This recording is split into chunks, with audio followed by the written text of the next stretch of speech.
Our journey begins in Marsala, along a captivating route that travels the west coast of Sicily, the Via del Sala, or Salt Road. Marsala derived its sonorous name from the Arabs who named it Marsal Allah, God's harbour.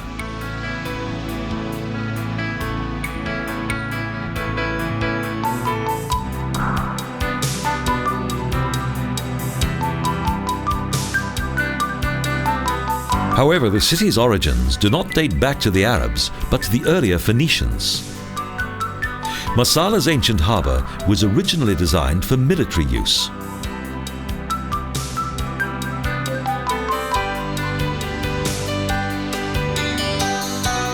Following the First Punic War of 241 BC, the Romans used it to extend their power and influence.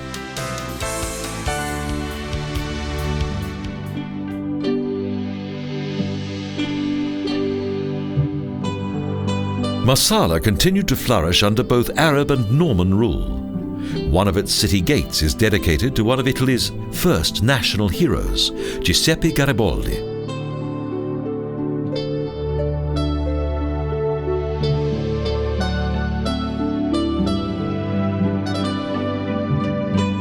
In the 19th century, Giuseppe Garibaldi distinguished himself as the most popular representative of the Italian unification movement.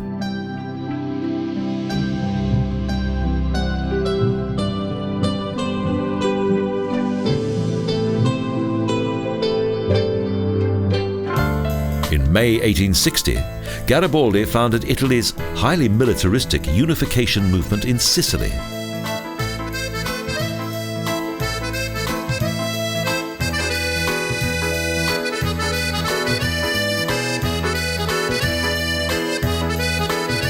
Marsala became famous throughout the world due to its popular dessert wine of the same name.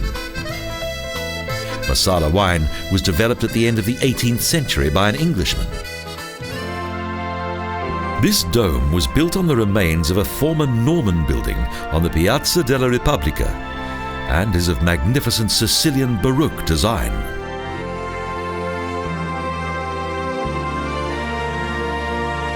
The architecture of the Duomo, with its impressive facade made of tough stone, continues to reflect the former wealth of the city of Marsala.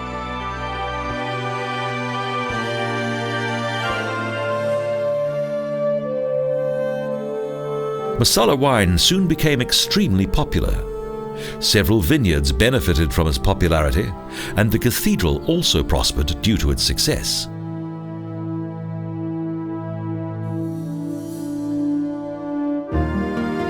An impressive palazzo recalls the drama of the 19th century, when Giuseppe Garibaldi and his small army of red shirts arrived here and smashed the resistance of the ruling Bourbons.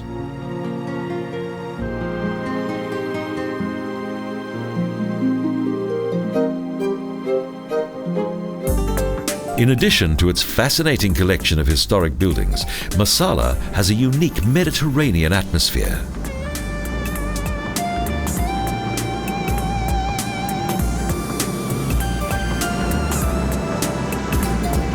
The journey continues to the periphery of Marsala, where several beautiful old palaces highlight the lifestyle of the city's former rich upper classes. A place of nostalgia and old-world charm.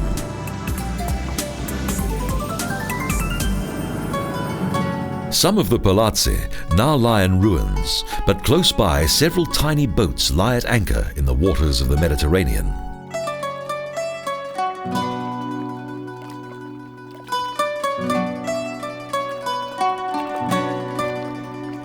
Sicily's west coast contains many small and atmospheric fishing harbours. For thousands of years, the seafood here has been a vital source of both nourishment and income.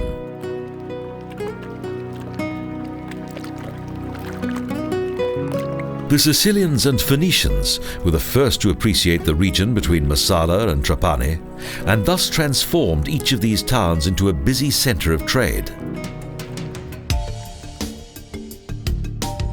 Suddenly, the characteristic landmarks of the Via del Sala appear, the old windmills of the Salinas and typical salt hills.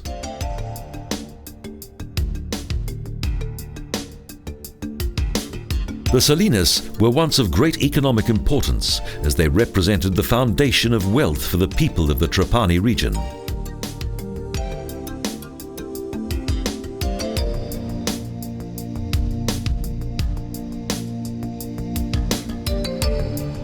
The region's unique climate, scenery and geography have created the perfect conditions for the salt that is harvested here.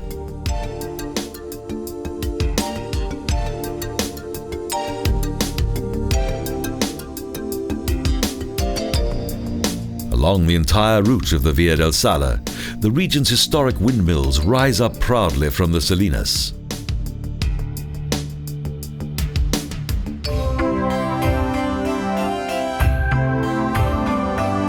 In this part of the world, a boat trip is an ideal way to experience old canals and salt fields, and to gain an overall impression of the production of salt.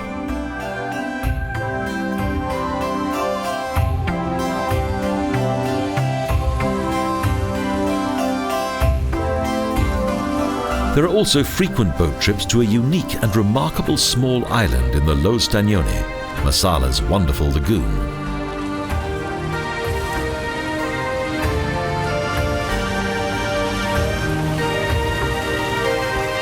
It takes around 20 minutes to travel to the island of San Pantaleão.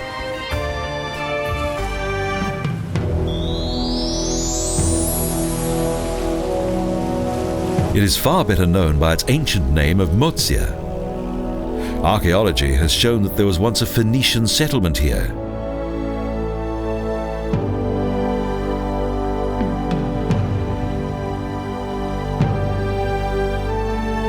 From what was formerly a rather insignificant trading area, a city gradually began to develop here. However, Mozia's heyday was short-lived.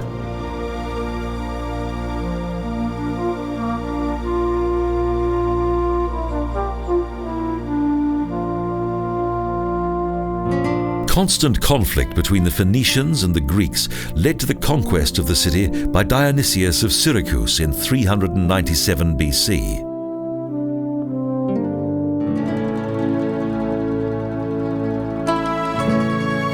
The island's most recent buildings date back to the 20th century. They were built by a passionate and successful amateur archaeologist.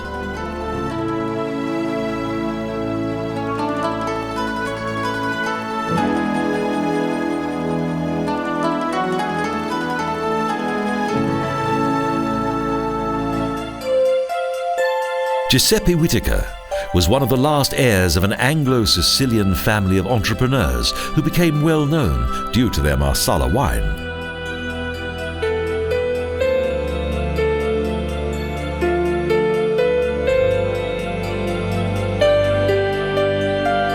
Excavation of the island was quite a bold undertaking for Whitaker, as it was regarded by archaeologists as totally insignificant.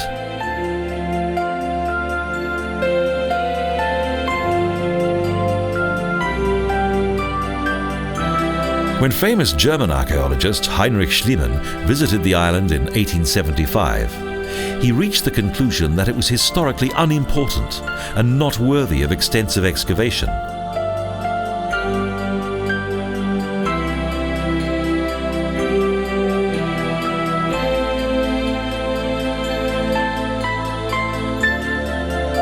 However, he was later proven to be wrong.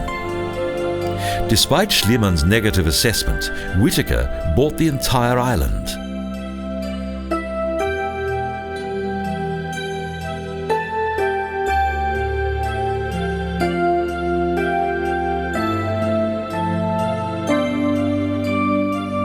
At the beginning of the 20th century, Whitaker began his first excavation of the island that covers around 400,000 square meters, and his efforts were not without reward.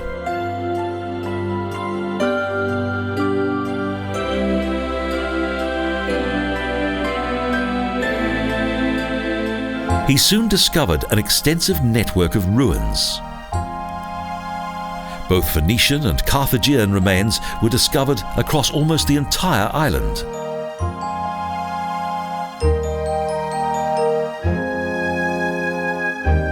His extensive archaeological finds are now contained within the Whitaker family's former residence and form part of a public exhibition.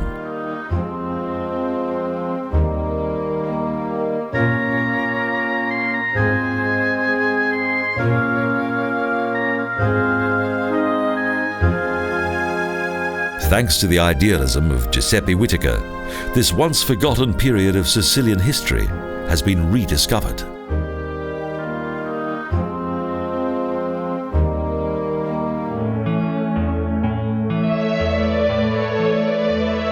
It boasts a large number of beautiful urns and votive steles decorated by various Phoenician artists.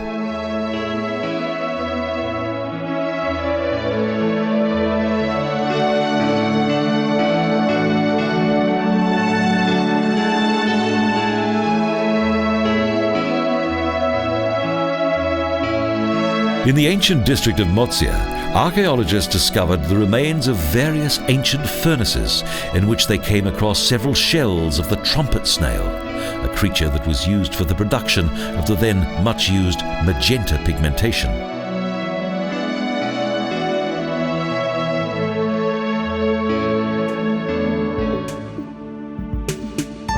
The production of textiles was once of great importance here, as the island was named after the Phoenician word for cotton spinning, Mozia.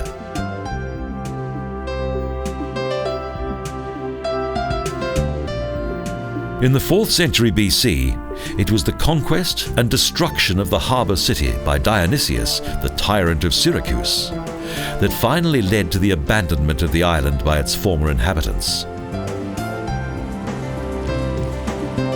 In addition to an extensive system of canals, it is salt hills and windmills that dominate the coastal scenery of this region situated between Marsala and Trapani.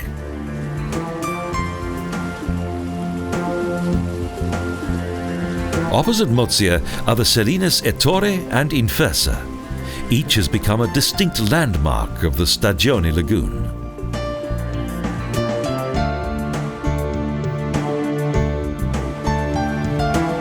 Several companies provide boat trips, most of which travel to the nearby famous Phoenician island.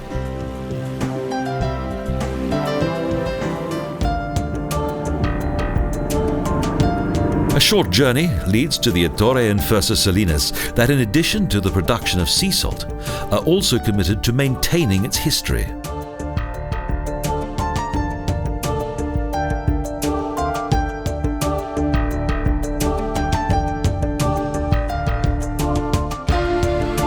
The region's vast flat plain of alluvial soil, low annual rainfall and extremely hot climate are perfect for the production of salt in this region.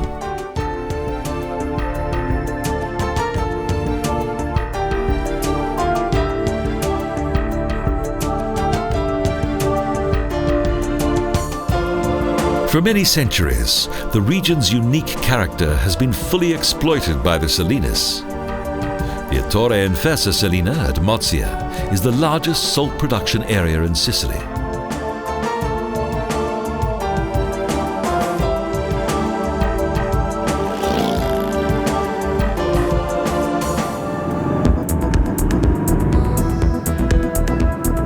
The journey along the coast leads past further salinas that have not yet prospered as well, and which have been abandoned as they proved to be uneconomical to run.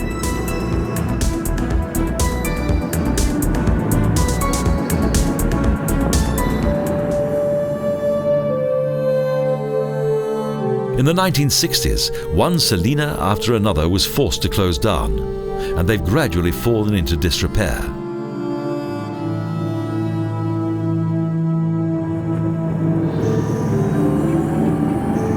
Even though the Via del Sala between Marsala and Trapani is 55 kilometers long, it's best to take its splendid roads at a leisurely pace.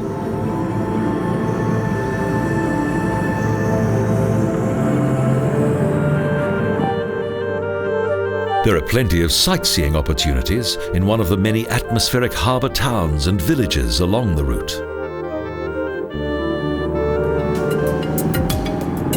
Following the closure of several salinas in the 1980s, they almost completely disappeared. Various investors wanted to build oil refineries here that would replace the historic salt works.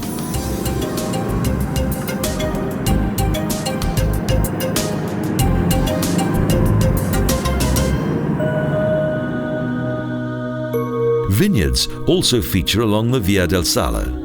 Apart from its salt, wine is the second most important commodity in this region.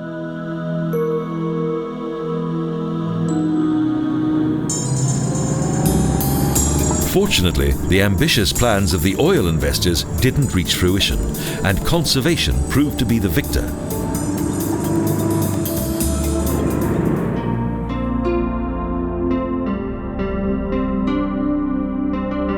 Due to conservation, the unique cultural landscape of the Sicilian Salinas have been preserved in their original form.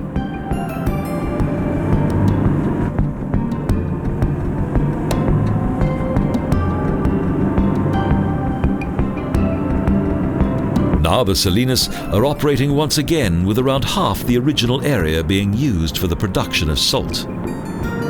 The salt workings along the Via del Sala are easily accessible.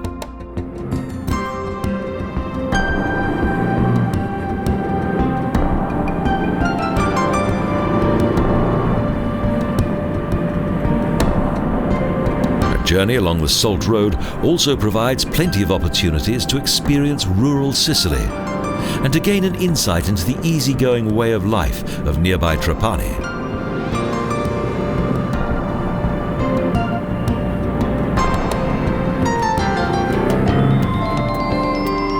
The sweeping Trapani Bay. In ancient times, it was a natural harbour for Sicily's fishing boats.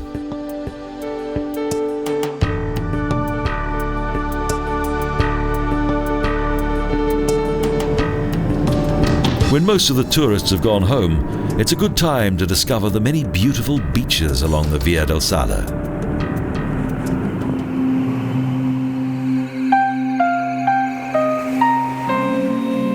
Those looking for solitude won't be disappointed.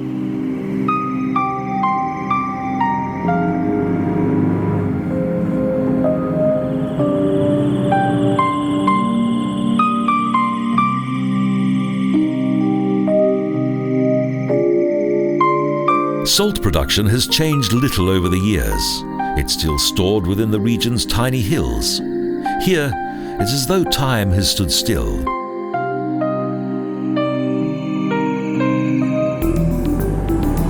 And long may this continue to be so, as since the mid-1990s, the Salinas have been part of a substantial program to protect this natural environment.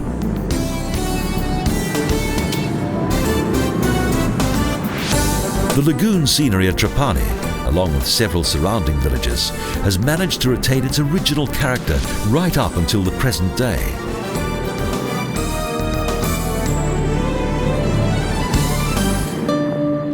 The history of salt production dates back to Phoenician times, when the precious white gold was exported to northern Italy.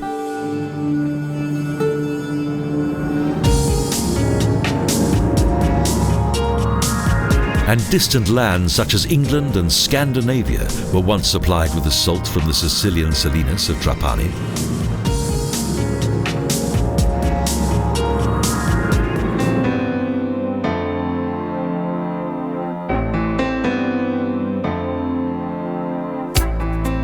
In addition to striking windmills and splendid salt hills, the area's large evaporation reservoirs are an intriguing sight.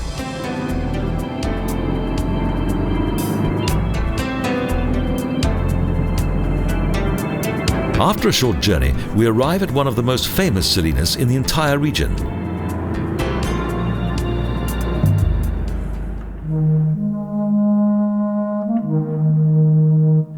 The Salina Colcasi can also be explored by boat. There's much to see, as the owners of this salina are keen to provide visitors with a long-lasting impression of their work.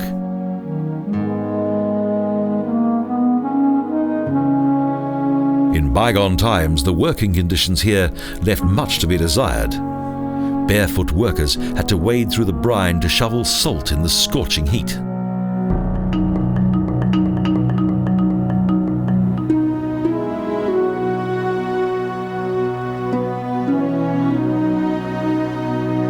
Today, some of the reservoirs are not used for salt evaporation, but for the breeding of fish.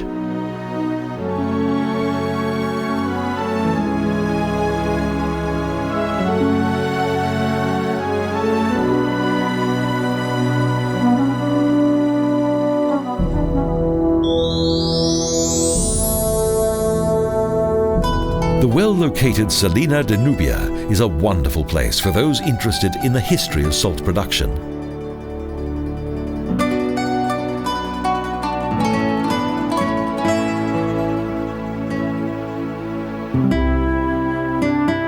It also contains a museum dedicated to salt, the Museo de Sala.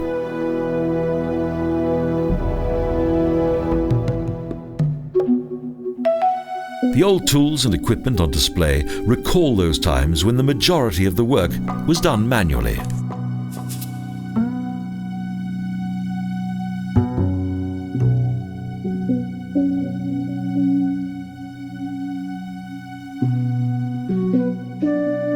However, even today, little has really changed. Several restored windmills continue to power the pumps in the salt springs, while old millstones still break down the salt. Unlike in other regions here, much of the work is still done manually.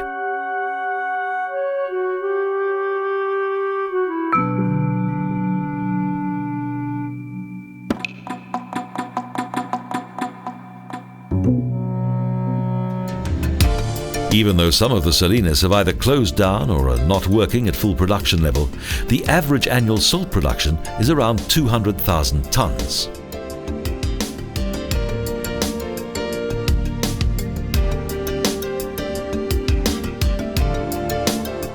Similar to time-honored methods, the process of producing salt by way of evaporation has remained more or less the same over many centuries.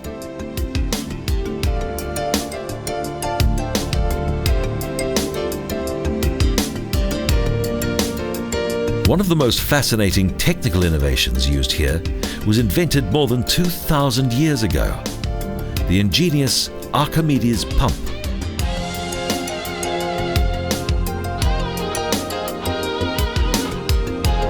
The salt gardens in the lagoon extend for several kilometers.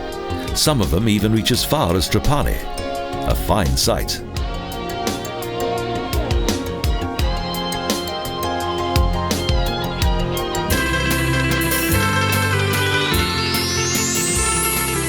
The provincial capital of Trapani owes its former wealth to the nearby Salinas, as well as to its richly stocked fishing waters.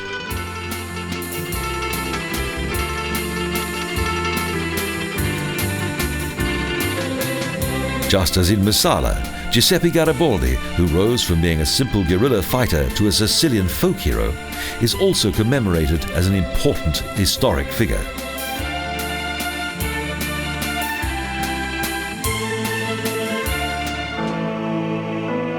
As Trapani was once an important trading centre, today it still contains several monuments and atmospheric squares.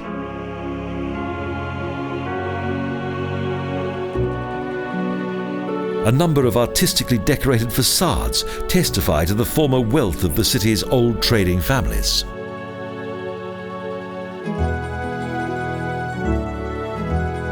The city's most impressive building, the Santuario dell'Annunziata, is situated in the newer part of Trapani and was built in the 14th century.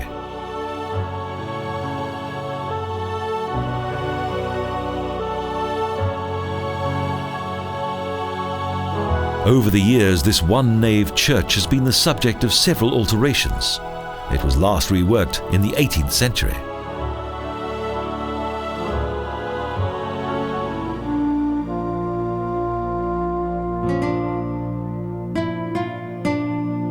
The chessboard-like grid of streets beyond the city's historic centre is a reminder of the destruction that the city suffered during the Second World War.